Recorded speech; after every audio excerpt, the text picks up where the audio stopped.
Hello friends, आज हम इस वीडियो के माध्यम से जानेंगे NISM सीरीज 15 यानी कि रिसर्च एनालिसिस एग्जाम में जो मैथ पोर्शन है उसके कुछ मल्टीपल क्वेश्चन है जो हमारे पार्ट 3 है। तो इसमें हम 10 मैथ डिटेल में डिस्कस करेंगे। चलिए शुरू करते हैं।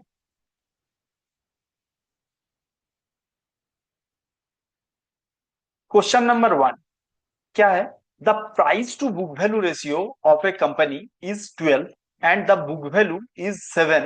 The market capitalisation rupees 21 lakh. Find the number of share outstanding. Outstanding share निकालना है। इसमें चार ऑप्शन है ABCD। तो जो करेक्ट आंसर है ऑप्शन नंबर बी, 25,000। ये कैसे हुआ है? देखिए, मार्केट प्राइस अगर हमें निकालना है तो मार्केट प्राइस में क्या आ जाएगा? अब book value into book value ratio into book value, यानी कि 12 इंटू 7, 84 हो गया आपका मार्केट प्राइस। अभी नंबर ऑफ शेयर मतलब जो टोटल मार्केट कैपिटल मतलब 21 लाख डिवाइडेड बाई 84 मतलब मार्केट प्राइस, तो 25,000 इसमें हमारा आंसर हो गया।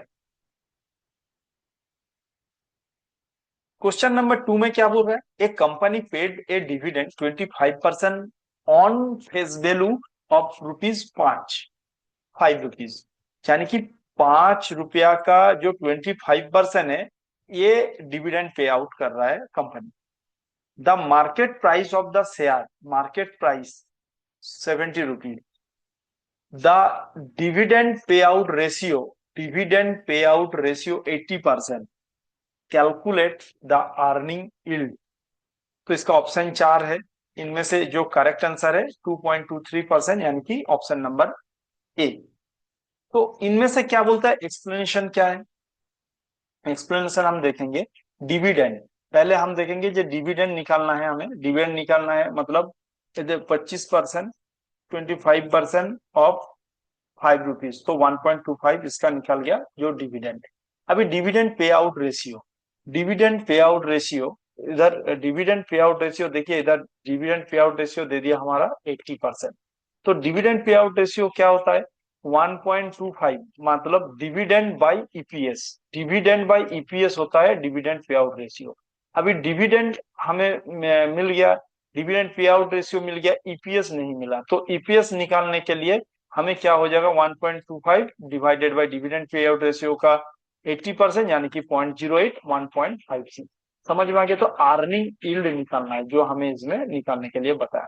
अर्निंग यील्ड में क्या हो जाएगा? अर्निंग यील्ड में हो जाएगा आपका ईपीएस बाई, ईपीएस मतलब earning per share, EPS by market price of the share. Earning per share 1.56 by 70 into 100 हो जाएगा ये अर्निंग यील्ड।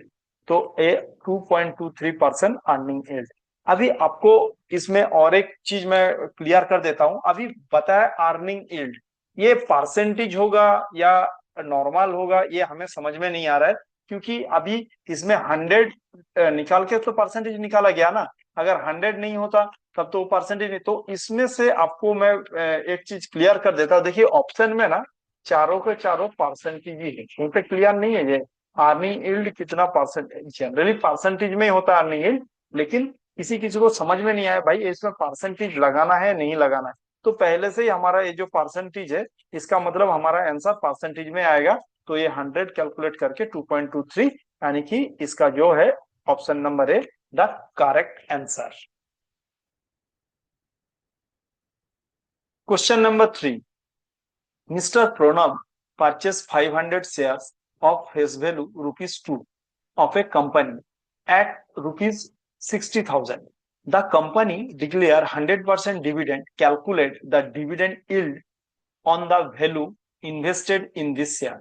तो इसका चार ऑप्शन है, चारों देखिए परसेंटेज में है ABCD। तो इसका जो करेक्ट आंसर है 1.66, यानी कि ऑप्शन नंबर है। कैसे हुआ चलिए देखते हैं। डिविडेंड कितना बोल रहा है?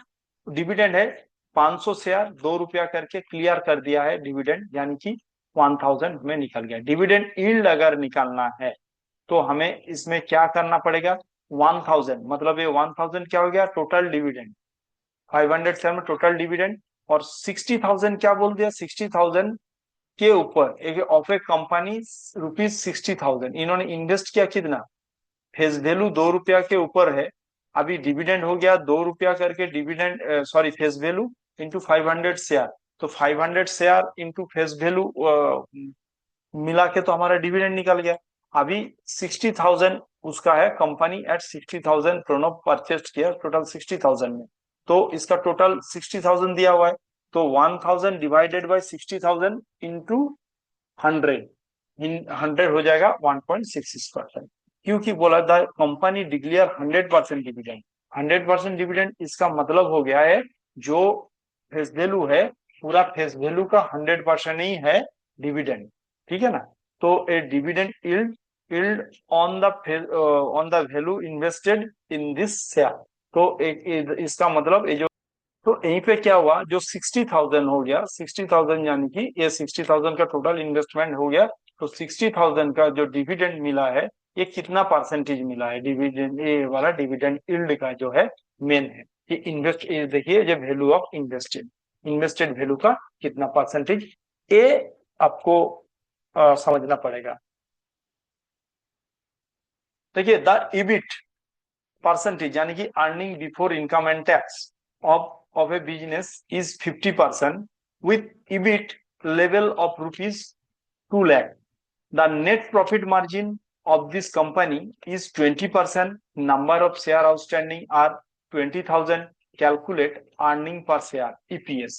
तो हमें क्या दे दिया, 50% दे दिया, यहीं पे क्या बोल रहे हैं ऑफ बिजनेस, 50% बिजनेस के ऊपर होचे इबिट, अच्छा with EBIT level of rupees 2 lakh, the net profit margin of the company का 20%, नंबर ऑफ आउटस्टैंडिंग शेयर 20,000 और कैलकुलेट ईपीएस। तो इसका 4 ऑप्शन हो गया। ऑप्शन नंबर बी 4 जो है इसका करेक्ट आंसर। चलिए देखते हैं ईबिट।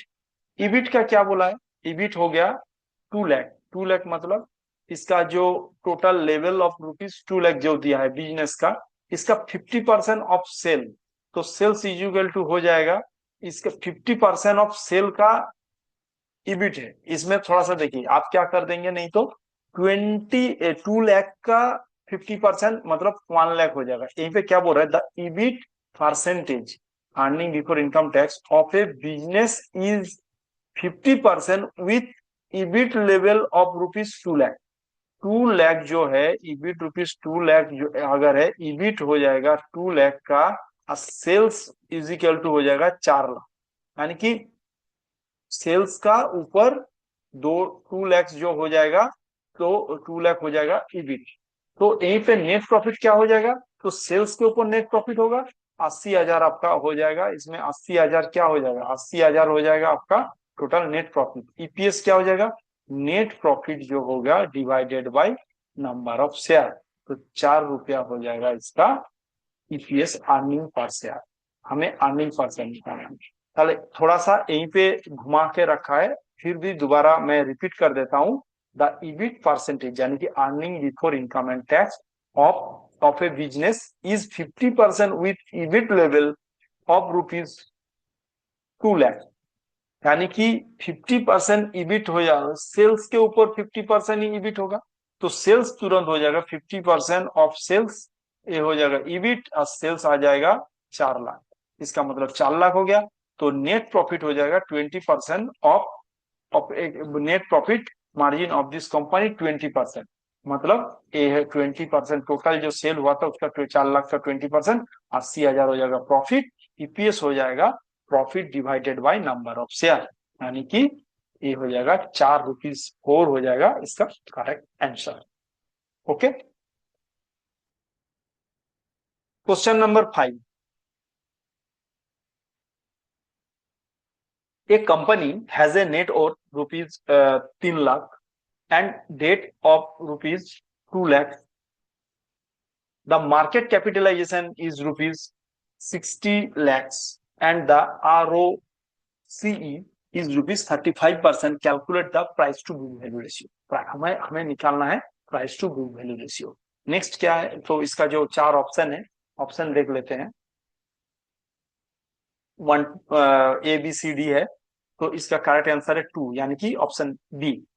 तो इसका क्या हो जाएगा, price to book value ratio उसका है market capitalisation divided by net worth. तो मार्केट कैपिटलाइजेशन कितना बोला यहीं पे, मार्केट 60 लाख, ठीक है ना, सॉरी 6 लाख, 6 लाख तो हो जाएगा, और divided by market capital divide by net worth, net worth बोल दिया 3 लाख, तो 2 हो जाएगा इसका बुक वैल्यू। तो इसका मतलब डेट देके इसमें आपको कंफ्यूज किया, जो डेट का दिया हुआ है। तो वेरी इजी है ये, ठीक है ना। हमें बोल दिया जे price to book value ratio निकालना है, तो बुक वैल्यू रेशियो का जो फॉर्मूला है market capitalisation divided by net worth. तो जो दोनों डेटा दिया है उल्टा एक्स्ट्रा 2 डेटा आरओसी दे के रखा है और डेट भी दे के रखा है, ये कंफ्यूज करने के लिए है। ओके।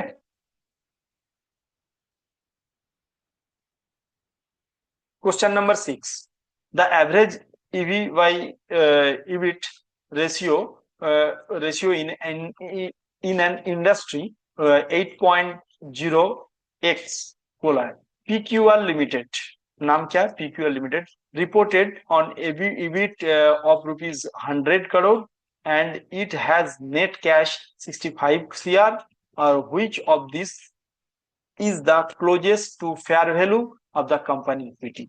चलिए समझते हैं, इसका चार जो ऑप्शन दिया है ABCD, इसमें से आंसर हो गया 865 करोड़। कैसे हुआ है, EV by EBIT.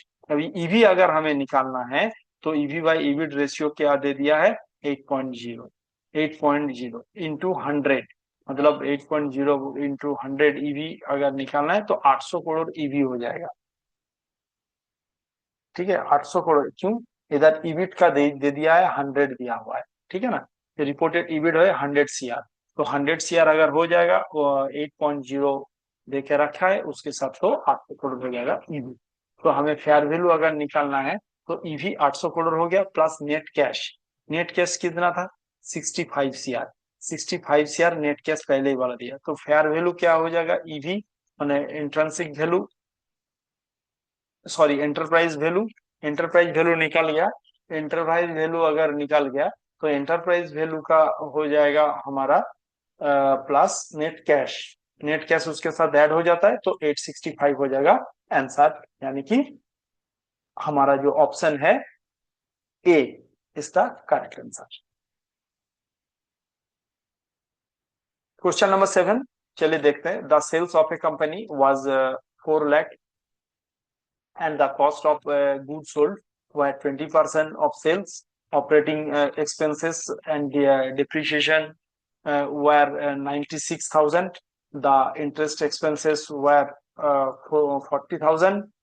Calculate the net income of the company pays 40% of its pre-tax income as tax. तो यहीं पे क्या बोल रहा है, ये जो चार ऑप्शन देके रखा है, calculate the net income of the company pays 40% of its pre-tax income, pre-tax income as tax। तो इसमें क्या होगा, चलिए देखते हैं, इसका आंसर हो जाएगा 1,10,400, ठीक है ना। तो इसका जो टैक्स रहेगा, calculate the net income if the company page 40% of the pre tax, 40% करने के बाद इसका इतना अमाउंट रह जाएगा नेट इनकम। कैसे हुआ वो थोड़ा देख लेते हैं, ठीक है ना। इसका सेल्स कितना बोल रहा है, सेल्स बोल रहा है 4 लाख। सीओजीएस, सीओजीएस हो जाएगा 20%, सीओजीएस मतलब cost of goods sold, 20% of 4 lakh यानी कि 80,000। ऑन एक्सपेंसेस प्लस डिप्रिसिएशन हो जाएगा 96,000। एक्सपेंसेस एंड डिप्रिसिएशन यहीं पे बोला हुआ है, एक्सपेंसेस एंड डिप्रिसिएशन देखिए, एक्सपेंसेस, एक्सपेंसेस एंड डिप्रिसिएशन 96 बताया हुआ है, इंटरेस्ट 40,000 ये भी बताया हुआ है। तो income before tax 4 lakh minus 80,000, ये जो टोटल सेल्स हो जाएगा 80,000। आपको क्या है, सीओजीएस मतलब कॉस्ट ऑफ गुड सोल्ड, और 96 भी माइनस हो जाएगा, और 40,000, 40,000 क्या है, इंटरेस्ट एक्सपेंसेस भी है, ये तीनों एक्सपेंसेस है माइनस होके 1,84,000 मिल जाएगा। टैक्स 40% ऑफ 1,84,000 यानी कि 73,600 ये भी माइनस हो जाएगा, तो 1,84,000 से 73,600 अगर भी वो भी माइनस हो जाएगा टैक्स देने के बाद, ये रहेगा 1,10,400, इसका आंसर होगा।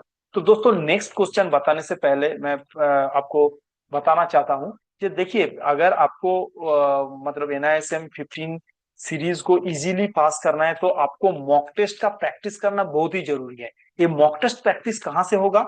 आप एक साइट है NISMseries.com, इसको विजिट कीजिए। इसको मिनिमम एक सब्सक्रिप्शन फीस होता है, तो वो सब्सक्रिप्शन लेके अनलिमिटेड आप प्रैक्टिस कर सकते हैं। चाहे 15 डेज के ले सकते हैं और 30 डेज के ले सकते हैं, दोनों चीज ही अवेलेबल है, लेकिन अनलिमिटेड प्रैक्टिस कर सकते हैं पूरे डिटेल में आपको चाहे मैथ प्रैक्टिस कर लीजिए, आधार MCQs प्रैक्टिस कर लीजिए, पूरे NISM सीरीज का बना बना हुआ है। और प्रैक्टिस करने का एक अच्छा प्लेटफॉर्म और कुछ नहीं है, ये बहुत ही जबरदस्त है। NISMseries.com को आप विजिट कर सकते हैं और इसके सब्सक्रिप्शन लेके एक मतलब अनलिमिटेड प्रैक्टिस कर सकते हैं, जहां पर आपको कॉन्फिडेंस बिल्डअप होगा और इजीली NISM 15 को आप क्लियर कर सकते हैं।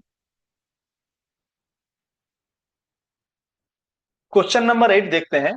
There are two companies with P ratio of rupees of 40 and 13, तो but they have different growth potential of 30% and 8%। For the next few years, बोले which of the companies is cheaper on the basis of PEG ratio. तो चार option यहीं पे दिया हुआ है ABCD, तो देखते हैं कौन सा है। Option the company P ratio of 40, जो 40 का P रेशियो है। जनरली क्या होता है, हम देखते हैं क्या, जिसका P रेशियो कम है वो कंपनी चीपर है, बट हमें उसके साथ ग्रोथ पोटेंशियल भी देखना चाहिए और उसके बाद ही कंपनी को डिसीजन लेना है एज पर पैग की हिसाब से, पैग रेशियो के हिसाब से, जो कौन सस्ता है कौन महंगा है। तो कैसे हुआ, चलिए देखते हैं। तो पैग रेशियो यानी कि P ratio by growth rate.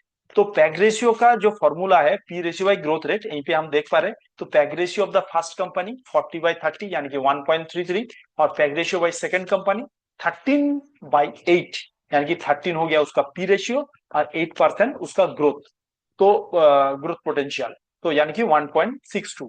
तो जो 40P है वो उसका जो ग्रोथ है 30% ग्रोथ है, तो इस हिसाब से lower peg ratio is cheaper, so company with P40 is a cheaper, मतलब जो फर्स्ट कंपनी था जिसका P40 था वो है सबसे सस्ता वाला।